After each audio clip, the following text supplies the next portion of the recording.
This year's Texas DPS Distracted Driving campaign started today, targeting drivers distracted by cell phones.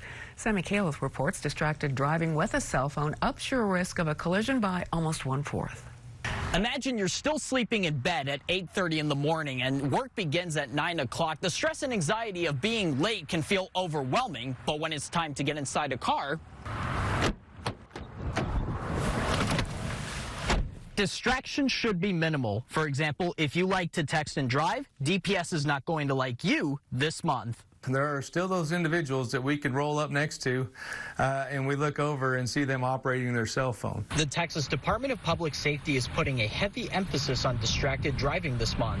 Just because you're at a stoplight or a traffic light and traffic isn't moving does not mean that you're now allowed to use that device. Last year's DPS campaign racked up nearly 80,000 citations and warnings in the state of Texas, including over 5,000 speeding violations.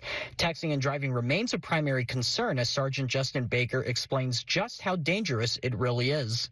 What we see is a distracted driving situation with a cell phone means you're 23 times more likely to be involved in a crash when you are texting and driving. So that's worse than being impaired while driving.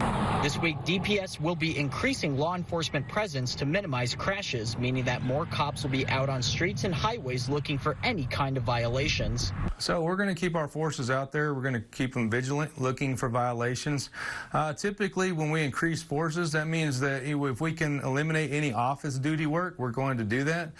We can be out there on the side of the road still processing paperwork, processing reports, and doing our job of being visually a deterrent, but also that if we're going to go out there and see any action, violations taking place, we're going to take action.